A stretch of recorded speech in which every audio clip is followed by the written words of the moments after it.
শেষ করে আমার প্রশ্নটা, আমি এখানে এখন যেতে পারবো কি পারবো না?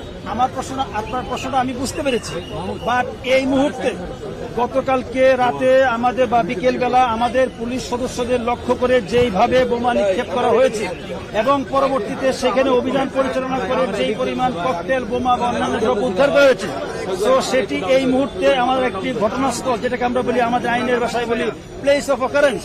সো এটা ক্রাইম সিন হিসাবে আমরা এটা বিবেচনা করছি এবং ক্রাইম সিন হিসাবে আমাদের পর্যাপ্ত সদস্যরা, সিআইডি, বোম ডিসপোজাল টিমের সদস্যরা সেখানে কাজ করছে। সো এই মুহূর্তে কেউ সেখানে আইন শৃঙ্খলা রক্ষা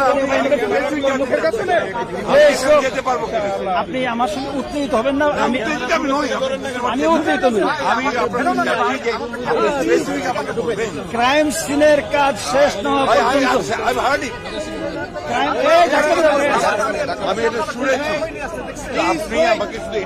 আমি অত্যন্ত বিনয়ের সঙ্গে বলবো, ক্রাইম সিনের কাজ শেষ না হওয়া পর্যন্ত এইখানে কেউ অ্যালাউড না, nobody is allowed to go.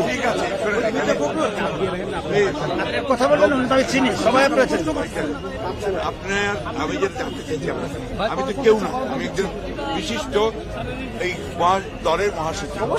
এটা আমার অফিস, কেন্দ্রীয় অফিস, এটা আমাদের প্রপার্টি।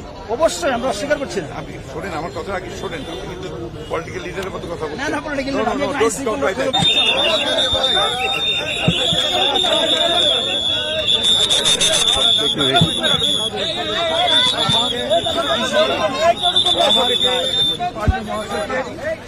আমাকে আবার পার্টি অফিসে যেতে দেওয়া হলো না এবং তারা যে কথাগুলো বলছে সর্বত্র মিথ্যা।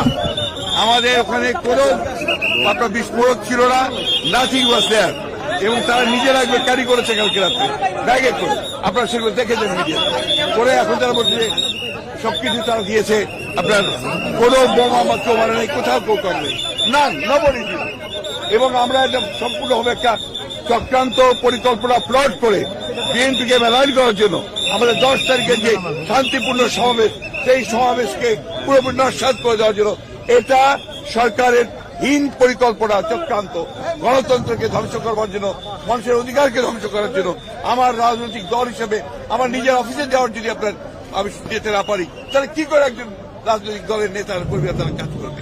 একটা লিবারাল ডেমোক্রেটিক পার্টি, তার সাংবিধানিক অধিকার হচ্ছে যে সে তার স্বাভাবিক রাজনৈতিক কর্মকাণ্ড পরিচালনা করবে।